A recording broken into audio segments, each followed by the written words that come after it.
Welcome to my sewing room. We have such an exciting show for you today. The theme is applique accents, and we're going to do a lot of things with machine embroidery and applique, maybe like you've never even seen it before. I have as my special guest today Lindee Goodall. Lindee is president, co-owner, and designer for Cactus Punch Incorporated.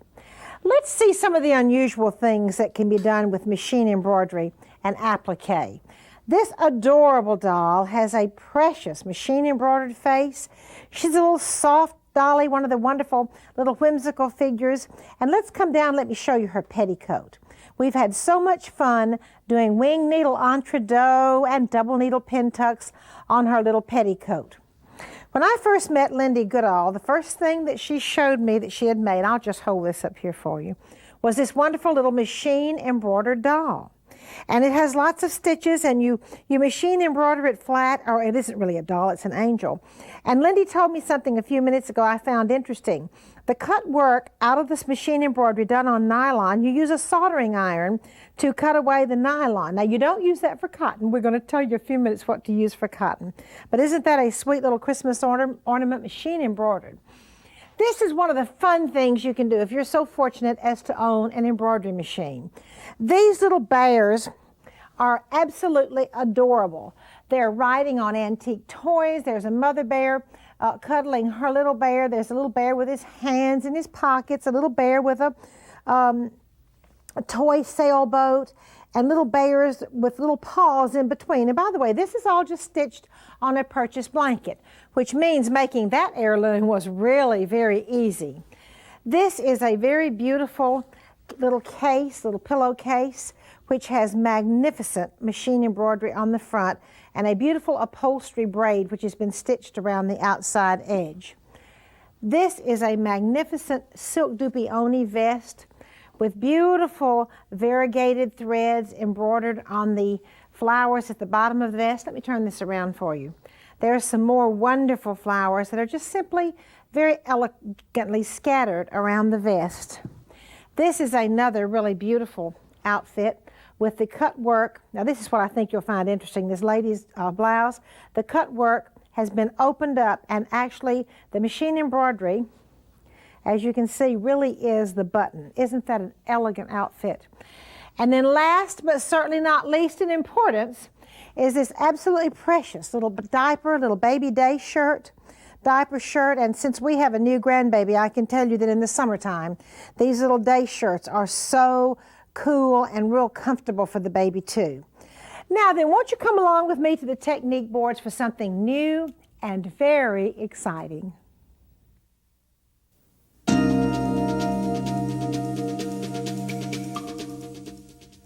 Would you like to do applique the super easy way? Let's do it the machine embroidery way. First of all, put an index card on the embroidery hoop and do not put any thread for your embroidery machine. Then go ahead and go around the design one time. Now then, since this is a peculiar looking little shape, and I probably am going to want to use it again, I'm going to write iris motif. I'm also going to put the direction that is up, so I won't forget which side is up. Then I will cut this piece of cardboard out. Next, I will trace a pattern onto fusible web. That's that sticky paper that irons down and feels like a piece of paper on the back side.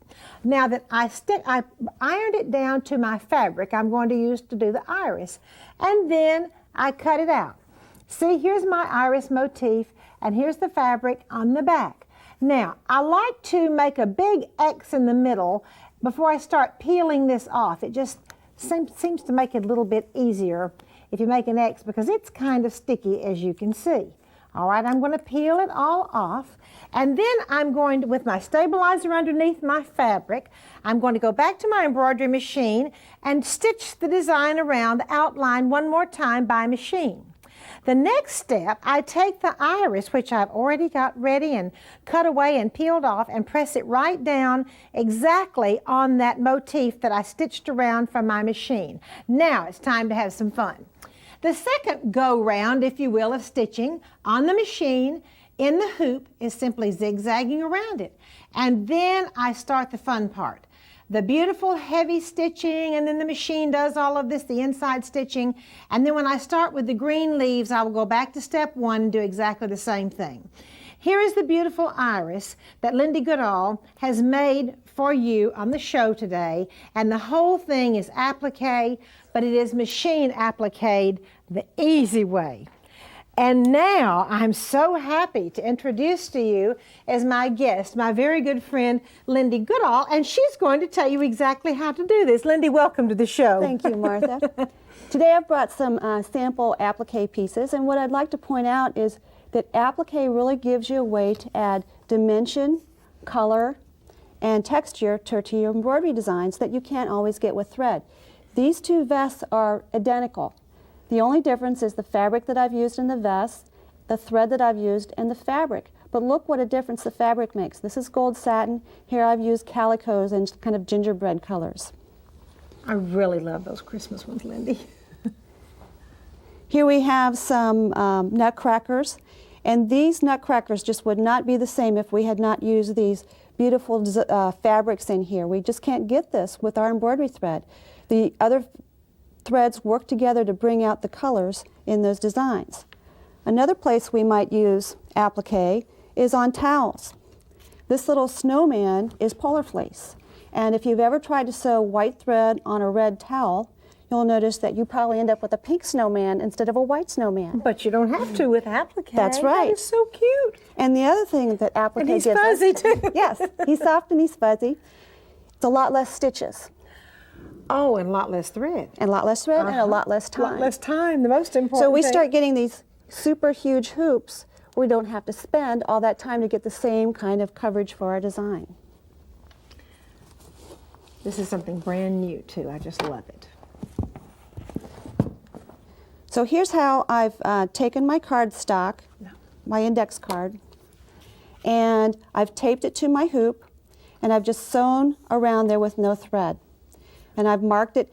You want to remember to mark it before you take it out of your hoop. If you forget, if you can feel it with your finger, it's rougher on the back side than it is on the front. Okay. So if you can catch it before you cut it out, you'll be fine. Now some things I've been experimenting with, after I've cut my template, I've been very careful and just made one little slit along this side and then just cut it here, because now I can use this as a stencil, and I could stencil my iris fabric with paint and make a lifelike iris. I've made my template for my iris with quilting template, and I've just put it in my hoop the same way. This will hold up much more. So if you're going to do an applique that you're going to use a lot, quilting templates are the way to go. It hold up better than cardboard, of course. Yes, and this one, with this thin part in the middle and all these petals around, it makes a weak spot here in the middle. So this helps reinforce that weak spot.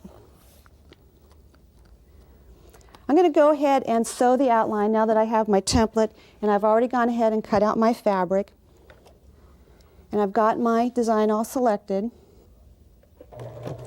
Well, Martha, as you can see, we're almost done sewing around our design. And this will show us exactly where we need to put our piece of fabric. The machine will stop, and then I've scored my X on the back, and I'm just going to peel the paper off. The nice thing about scoring your X in the middle rather than trying to pick it off from the edge is you won't ravel your fabric this way. That's an interesting tip, Lindee. This is really sticky. The great joy is trying to get it off, period. That's right. But the nice thing about it being sticky is it will stick down to your fabric without having to use any extra spray. And you can kind of pick it up and put it around again And you can, to get it. yeah, you can reposition it till you get it exactly where you want it. And sometimes on a real complex piece, it's nicer to take your hoop all the way out of the machine and go ahead and do it. And then you just start sewing, and the rest of your design will sew. Now the next time around, it's just going to be just a little zigzag to hold it. And then all the really pretty stitching, as I call it, will be the last go-round. Is that correct? That's right. And what I'd like to point out here is, see right here, we've got a little bit extra fabric sticking up. Okay. And so what I do is, after this goes around, I'm going to check for these areas, and I'm going to use my scissors and just trim those away. And you can take your hoop out, or you can trim in there any way you like, and that way they won't be sticking out after you do your embroidery. So I always check and make sure that I don't have any pokies hanging out. And just trim those pokies, or else take it out of the hoop. Right. I mean, out of the machine and trim Take those the hoop pokies. out of the Looks to me machine. like you're doing a pretty good job trimming pokies there. But don't take your fabric out of the hoop. I got you. Thank you, Lindee. You're welcome. And next, Lindee has some really lovely lingerie techniques to share with you.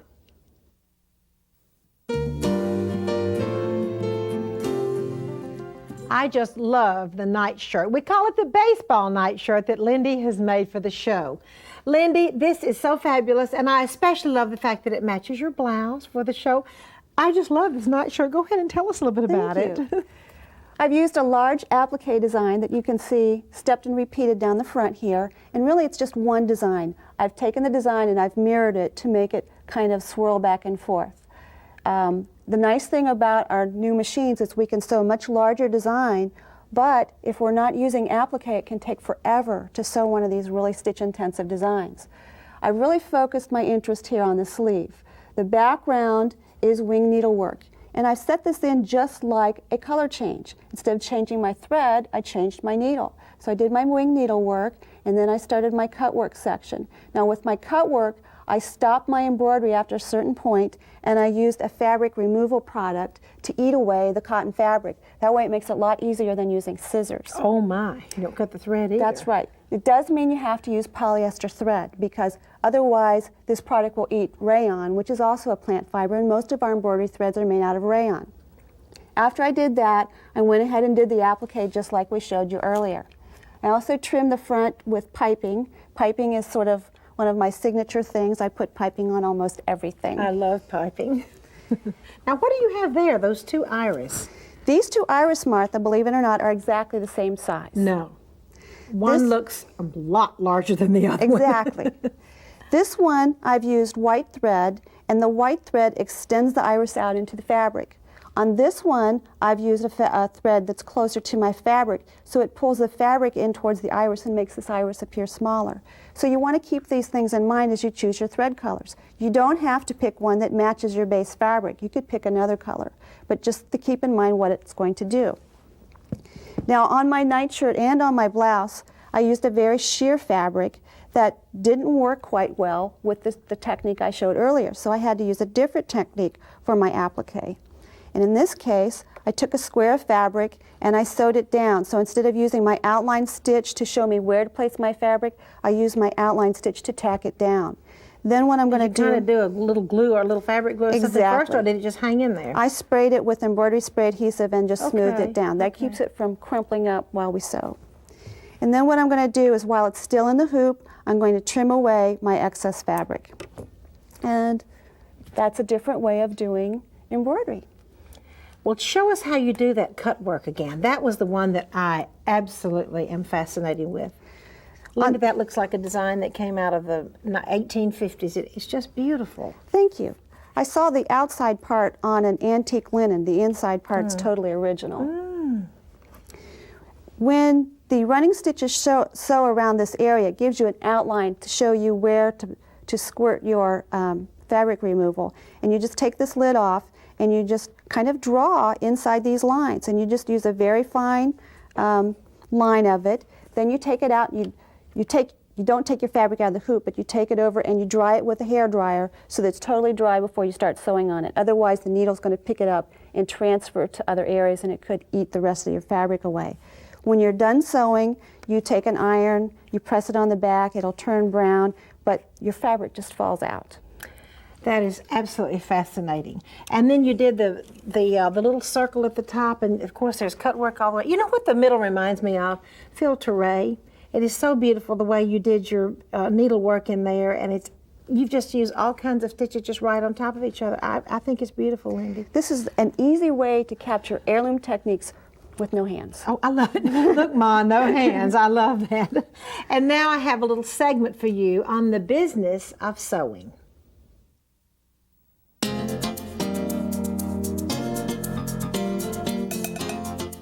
There are many women and some men also who have successfully turned their sewing, their beloved hobby, into a business.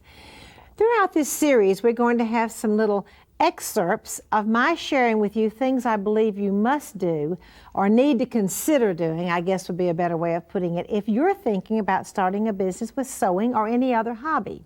The first thing I suggest to you is to go immediately to your local library. Check out every book you can find on starting a hobby-based business, a home sewing business, accounting for small businesses. There are so many books available in your library. And of course, if you want to, you can also go to a local bookstore and buy a lot of these books, but books are pretty expensive. And I think the best place to start is the library. Then you need to go to your Chamber of Commerce. They will give you a lot of help, and you can make appointments and just go around and talk to everybody you can find that will listen to you. There are many outstandingly wonderful government publications put out by the Small Business Administration that are totally free. You can just have those. You go to your banker, talk to him or her about what you need to do as far as banking, starting up a business. You certainly need to go down and talk to the local tax people at the courthouse and find out all the different taxes you're going to have to pay, how they have to be filed, what to do. Of course, an accountant is also a valuable resource, but we haven't quite gotten to the accountant stage yet. Then all of your friends that have a business, that started a business, maybe you could say, can I have a little bit of your time? Tell me how you got started. And the final thing is that there are many topics that can be researched on the internet if you happen to have access to a computer. So just start at the beginning, and the most important place, I believe, is at the library. And next, we have a beautiful silk ribbon stitch just for you.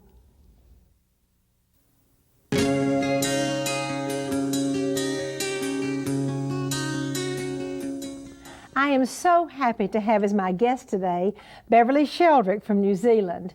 Beverly has been coming to Alabama for many years to film our television show with us, doing her beautiful silk ribbon. She is also a major contributor to So Beautiful magazine and has written many other articles as well as a book of her own. Beverly, this nightgown you've done is absolutely beautiful, and I guess I really ought to say first, welcome to the show. Well, thank you, Martha. As always, it's fun to be here. Today, for our viewers, I'm just going to talk about fillers, because so often we have spaces, and how do we fill them other than just with French knots? So what I'm going to be showing you here, you can see I've got just some little violets here. I've got some of these little daisy type flowers here. They're not making a terribly strong statement. They're just filling that spot and just making it look pretty. Now you will see here that I've done some little ones here. Viewers, these are just a little cross, and then I've popped a French knot on top. You don't necessarily have to use another colour. I have, just to make it a little easier for you to see what I've done. Here you can see these are just little four-sided flowers, and they're going just filling that space, and at the bottom here just a little violet. So very quickly we will just look at these. You can see I've already put in the first stitch there. I'm going to put in the second one, and then I would put a French knot on top of that. This one here is just, again, just a little straight stitch, leaving a small hole in the center. Obviously, you can make these really any size you need just to fill that gap that you want to do. Then the last one, of course, is the violet that we have here. Now the thing to remember here, ladies and gentlemen, because I believe I do have some gentlemen viewers, you can see I have a pair of rabbit's ears here. Then I've done a second pair of rabbit ears. I want you to notice that these are just a little bit longer in length than these ones, a fraction closer together. And then there's a little stitch either side here. Now this stitch is shorter in length than either of these two. The tiny hole in the center, I usually like to use a nice strong mustard color. It just gives them a cheeky little look to them. So here we go, just very quickly putting in those first rabbit's ears like this, and of course you'll have them open a little bit more. Then remember, these ones are a fraction longer, like this, leaving that small hole in the middle, like that. And you'll also notice that they are just a little bit narrower than the ones that are at the top. So we're starting to close our ears here. And then finally, just these 2 little short stitches coming into the middle like this. I do find it easier, Martha, if you're doing these with the shorter stitches, if you work from the outside to the inside. But in that way, you're not tempted to catch those stitches that you have here, because I think we all know that it's really very, very easy to catch these edges there, and in that way you can wreck your work. You know, Beverly, that's fascinating to me, and I remember a long time ago, and I wish you would share with our viewers, I said, Beverly, where do you get your inspiration for your wonderful color combinations? And would you share again what you told me, one of your inspiration places? Well, of course, you know that any spare time you'll find me in a museum, usually in front of a piece of Sev. And just a couple of days ago, there I was at the Wallace Collection, just behind John Lewis's in London. Yeah. Wonderful, wonderful place if you're interested in Sev China.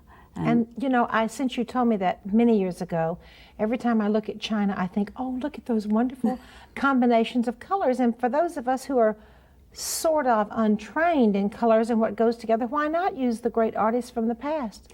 And of course, another source of inspiration that I find, Martha, is go to a wallpaper shop. Ladies, it is, and gentlemen, it is just amazing in a wallpaper shop. You know how they have all the various different colours? Of course. So it can be the same design, but there it all is, just ready to make life so much easier. Someone else has already put together, and I can look at it and say, well, Martha, I think you like that. If you want a faded look, there's all the uh-huh. colours to use. If you want a bright look, it's all there. It's so simple. Oh, Beverly, thank you so much for sharing this beautiful nightgown and your wonderful filler stitches. And now won't you come to the attic with me?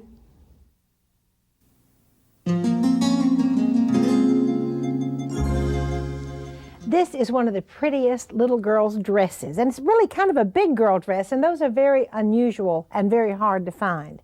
You can see it has the pretty lace mitered around the neckline. It has wonderful embroidery that comes down the front, and one of my very favorite things, of course, is released tucks. Probably most of you know now how much I love tucks of any kind. It's a little long-waisted dress with the pigeon breast. It has a beautiful band that goes around the middle. This was very typical about 1915 and earlier. And the front piece is so pretty.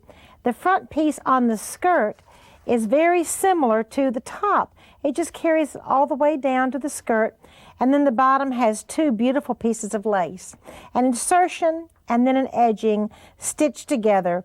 And let me just turn it around to the back half a second. I'm just going to let you look. You know, the backs of these dresses were just about as pretty as the front. As a matter of fact, sometimes you mistaken the front for the back. I have a Sewing from the Heart, well, really more information here that my friend Rebecca McDermott gave me in Dallas a few weeks ago.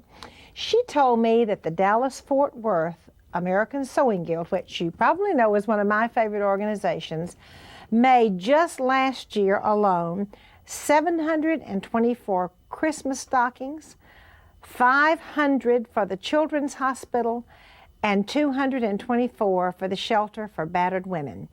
I would say offhand that brought a lot of Christmas joy to a lot of people, Rebecca. And of course what Rebecca and I know, and the members of the Dallas-Fort Worth American Sewing Guild, is that it brought a whole lot more pleasure to those ladies who made them, really, probably, than it did to the people who received them.